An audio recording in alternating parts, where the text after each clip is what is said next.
similar to the others, just put the bench on a decline. Some gyms don't even have decline anymore. But you just have it on a decline, and be careful, a lot of people tear their pecs on decline because sometimes you can go heavier just because when you bring the bar down, if you're on a barbell, you're bringing it to like here almost, your sternum. So sometimes people can go heavier and they tear their pec.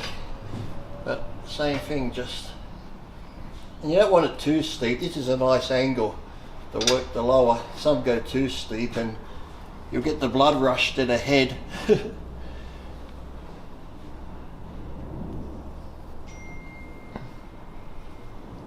Like a shrug should be, your arms stay here, you shrug them up as high as you can, like you want to try and get up near your ears.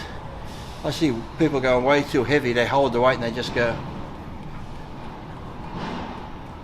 which ain't really doing anything. So I've gone heavy on it before. I always find a nice medium weight where you can contract it all the way up, let them stretch down. Contract them up, let them stretch down. Don't just go, And some people too, rather than, yeah, you got to have a little bend in your arms. You might just come like that, but I see a lot of people going like this, where they're pulling more with the arms and the traps aren't really moving. Like I said, it's almost like someone asks you a question, what are you doing? And you just go, I don't know. I don't know.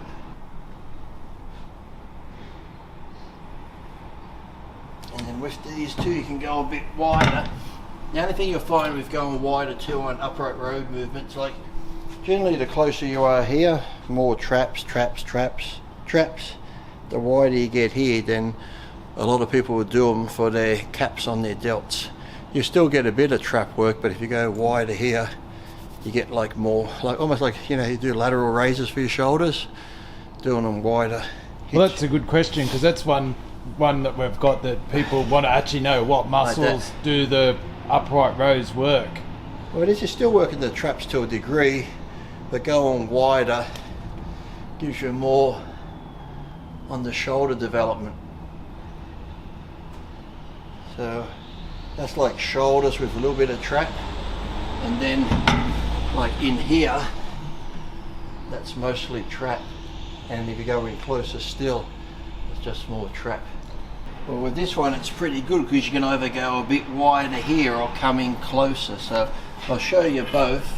This is like a bit wider, but the main thing is to get in position. Some people row too much and they're doing a shrug, or some row and they're doing this. Try and get into a position where you're like a duck. You know, a duck has its back out like that. Yeah. You want to sort of lock yourself in that position and stay there. Don't sort of do this or stand too high. You want to stay in a position like this and then just do that. So you just want to, whether you want to stand up first or whatever, but just get into that position and then just row.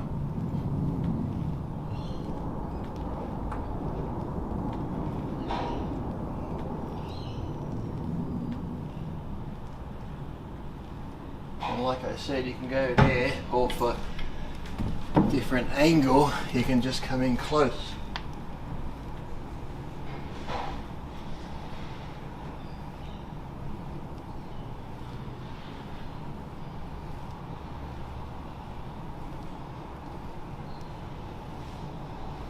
And the beauty of this machine, you can do on one arm, like as if you were doing a dumbbell row. So if you want to lean on here, or even if you've got a little bench, you could put the bench here. But if you got this here, you can just put your hand there.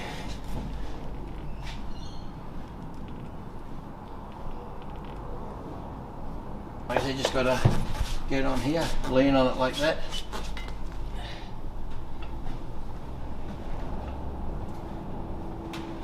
And again, just control it. Don't start, some people start heaving like this, but you want to just stay there like that.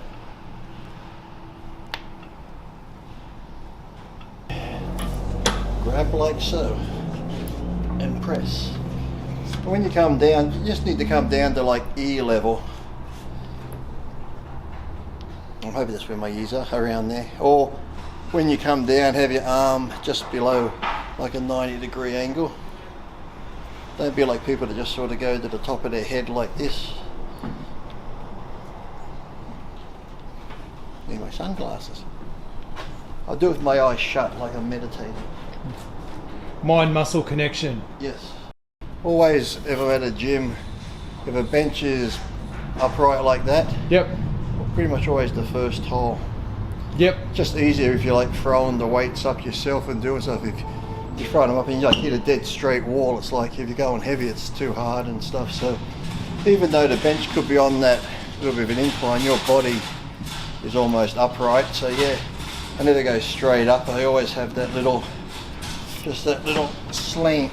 You get more front delt doing this, but just gotta, for beginners, be careful. Of course, you don't have that back support behind you, even though this is a pretty good angle because you're sort of leaning in like that. Some people try and do presses with no back support and lean this way, so it's easier to kink your back.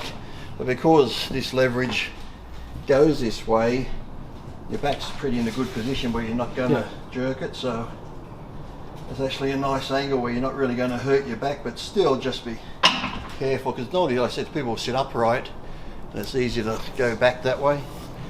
But because you're on that slight angle leaning in, it's a lot safer and better.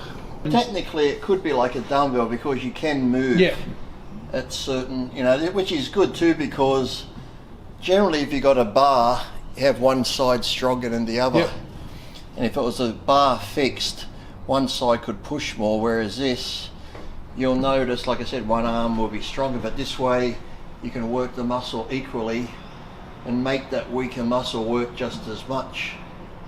And if one side is lagging, some days you can do it where you're just doing one arm and squeezing.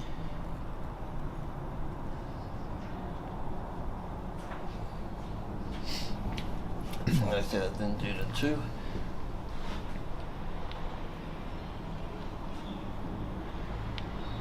And also, because you got this here, you can do this way as well.